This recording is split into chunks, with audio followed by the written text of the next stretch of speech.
बिटिया बैठी है मेरी उन्हें शीतल रानी, आगे माइक पकड़ लिया, खड़ी हो। मेरे इनको बड़ा शौक है भाई, मेरी 4 बेटियां हैं और ये छोरी जो है ना रात को उठ कर नहीं खाया कर दूरा बेटे, और बड़ा चाह चढ़ता है जब पापा कोई ऐसे देशभक्ति प्रोग्राम करता है तो ये थोड़ा बहुत गा भी लेती हैं सारी चारों की 4। और यहाँ पहले वहां बैठी, फिर यहाँ आई, फिर यहाँ आई, आके माइक ही पकड़ लिया। ये वैसे तो बॉक्सर है, इसको तो मैंने मुक्के चलाना सिखाया था।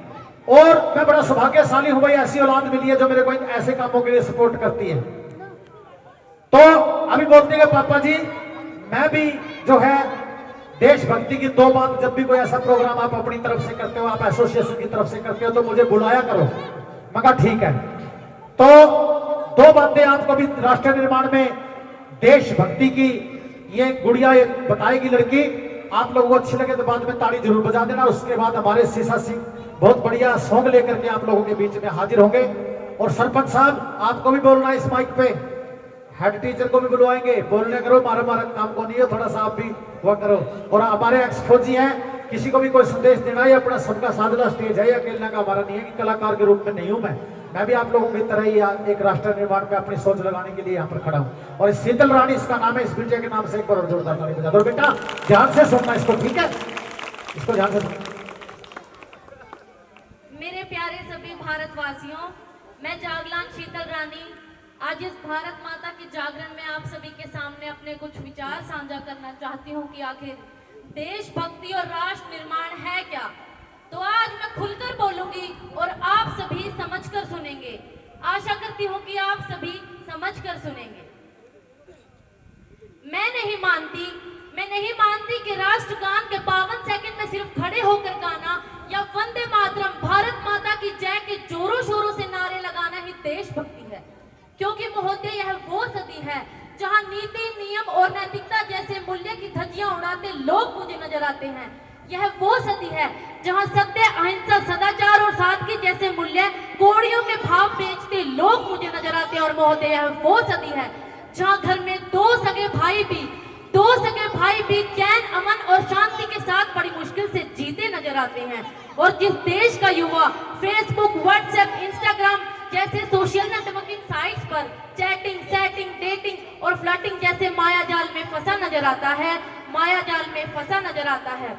और आज का ये नौजवान जिनके कंधों पर जिम्मेवारी है राष्ट्र निर्माण की, देश समाज की आशाओं को जोड़े रखने की, वही युवा आज पबजी गेम में डूबा और शराब की लत में भीगा नजर आता है। पबजी गेम में डूबा और शराब की लत में भीगा नजर आता है।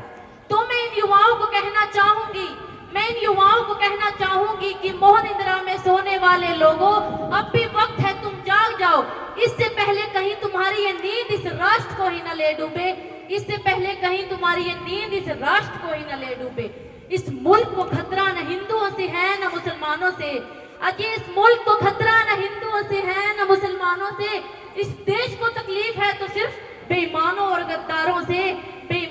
गद्दारों से। एक सैनिक बनकर सेना में जाना ही देशभक्ति नहीं होती। देशभक्ति नहीं होती। आजादी की गुरु बात कुछ और थी और आज बात कुछ और है। तब झांसी की रानी लक्ष्मीबाई से लेकर शहीद आजम वीर भगत सिंह तक, चंद्रशेखर आजाद से लेकर महात्मा गांधी तक, इन्हें हम देशभक्त कहते थे। परंतु आज मैं देशभक्त कहूं तो किसे कहूं।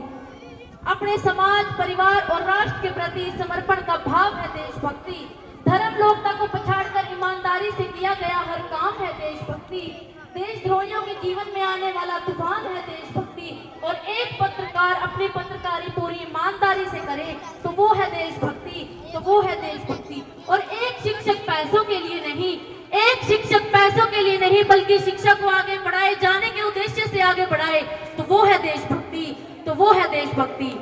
और आज का ये युवा वतन के लिए दूसरों को मारने से पहले खुद मरने को तैयार हो तो वो है देशभक्ति। मैं इन देशद्रोहियों को तो लाइन कहना चाहूंगी कि ये हवा में जहर घोलने वालों, फिजाएं हमारे इशारों से बदलती हैं। और तुम क्या तस्वीर बदलोगे मेरे हिंदुस्तान की? शेरों के जिगरों में माँ भारती बसती है। और अगर आज बात मैं यहाँ महिलाओं की करूं तो महिलाओं को आरक्षित करने की जरूरत है, क्योंकि आज कन्या भ्रूण हत्या, दहेज प्रथा, बाल विवाह, बलात्कार जैसी बातें बढ़ती नजर आ रही हैं।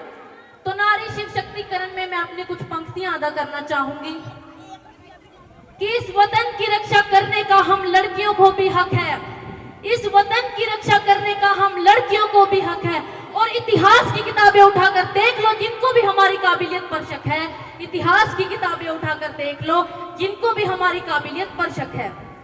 किसी के लिए खुशियां लेकर आई हूं तो किसी के लिए गाली बरसाई हूं, और आज मैं इस वतन की रक्षा के खातिर कंधे से कंधा मिलाने आई हूँ, इस वतन की रक्षा के खातिर कंधे से कंधा मिलाने आई हूँ। और भारत माँ की बेटी हूँ, मैं तैयार हूँ सरहद पर जाकर सीने पर गोली खाने को, मैं तैयार हूँ सरहद पर जाकर सीने पर गोली खाने को। एक माँ बनकर हर दर्द को सह जाना आता है, एक बहन बेटी या पत्नी बनकर हर गम को छुपाना आता है। और रसोई में सिर्फ बेलन ही नहीं साहब, इस वतन की रक्षा के खातिर मुझे हथियार उठाना भी आता है, इस वतन की रक्षा के खातिर मुझे हथियार उठाना भी आता है। और भूल मत करना पापा की परी समझने की, भूल मत करना सिर्फ पापा की परी समझने की। मैं रानी लक्ष्मीबाई हूँ, मैं रानी लक्ष्मीबाई हूँ। और अगर आज बात मैं यहाँ राजनीति की करूं तो मुझे कोई परहेज नहीं है राजनीति से, वरन परहेज है तो राजनेताओं की राज करने की नीति से, वरन परहेज है तो राजनेताओं की राज करने की नीति से। चुना गया उम्मीदवार राजा नहीं सेवक होना चाहिए, कि चुना गया उम्मीदवार राजा नहीं सेवक होना चाहिए, जो जनता की समस्याओं का निदान कर सके, जो जनता की समस्याओं का निदान कर सके। और हाँ, सांसद में जब लड़ झगड़ कर नहीं बल्कि सोच समझकर फैसले लिए जाएंगे तब हमारा राष्ट्र निर्माण संभव होगा, तब हमारा राष्ट्र निर्माण संभव होगा। मैं इन राजनेताओं को कुछ कहना चाहूंगी कि जिन्हें हम हार समझ बैठे हैं गला अपना सजाने को, जिन्हें हम हार समझ बैठे हैं गला अपना सजाने को, आज वही नाग बन बैठे हैं हम ही को काट खाने को, आज वही नाग बन बैठे हैं हम ही को काट खाने को। आज भ्रष्टाचार, काला धन इस देश के प्रमुख मुद्दे हैं कि इंसान तो चढ़ जाता है लेकिन इंसानियत चोट खा जाती है। और इस धन से सोने की चैन तो खरीदी जा सकती है, परंतु नींद की चैन की नींद सो नहीं सकते, चैन की नींद सो नहीं सकते, इस बात का मैं दावा करती हूँ। और हमारा राष्ट्र निर्माण तब संभव होगा जब एक गरीब बुजुर्ग की झोपड़ी को बदलकर उसका अपना घर होगा। हमारा राष्ट्र निर्माण तब संभव होगा जब प्रत्येक किसानों के खेतों में पानी पहुंचाया जाएगा। हमारा राष्ट्र निर्माण तब संभव होगा जब जाट, गुज्जर, मेघवाल की सोच, हमारे इनकी भेदभाव करने की सोच हमारे दिमाग से मिटाई जाएगी। हमारा राष्ट्र निर्माण तब संभव होगा जब हमारा आइडियल, हमारा नायक कोई अभिनेता नहीं बल्कि वीर कमांडर अभिनंदन जैसा वीर योद्धा होगा, वीर कमांडर अभिनंदन जैसा वीर योद्धा होगा। और हमारा राष्ट्र निर्माण तब संभव होगा जब इस देश के विश्वविद्यालय और कॉलेजेस राजनिकता के अड्डे नहीं बल्कि शिक्षा के मंदिर कहलाए जाएंगे, शिक्षा के मंदिर कहलाए जाएंगे। और हमारा राष्ट्र निर्माण तब संभव होगा जब बाबा आइंस्टाइन के साथ साथ नेहरू, महात्मा गांधी, राजगुरु सुखदेव जैसे महापुरुषों की जीवनी को भी आगे बढ़ाया जाएगा। और हमारा राष्ट्र निर्माण तब संभव होगा जब परीक्षाओं के पेपर लीक नहीं होंगे और इस देश के युवाओं के भविष्य के साथ खिलवाड़ नहीं किया जाएगा। परीक्षाओं के पेपर लीक नहीं होंगे और इस देश के युवाओं के साथ खिलवाड़ नहीं किया जाएगा। और अंत में किसी शायर की पंक्तियों और अपने तमन्नाओं के साथ इस वाणी को विराम देते मैं यूं कहना चाहूंगी कि काश मेरी जिंदगी में शरद की कोई शाम आए, कि काश मेरी जिंदगी में शरद की कोई शाम आए, काश मेरा ये जीवन मेरे इस वतन के काम आए, काश मेरा ये जीवन मेरे इस वतन के काम आए।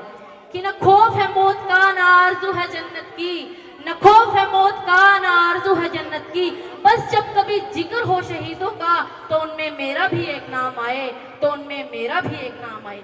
अगर कोई पूछे मेरे बारे में तो मेरी ये पहचान लिख देना, उठाना तिरंगा झंडा सीने पर हिंदुस्तान लिख देना।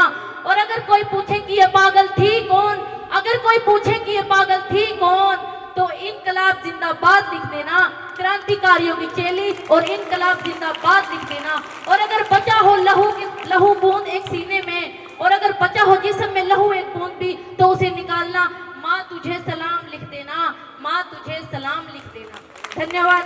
जय हिंद। भारत। बहुत अच्छे भाई, बहुत ही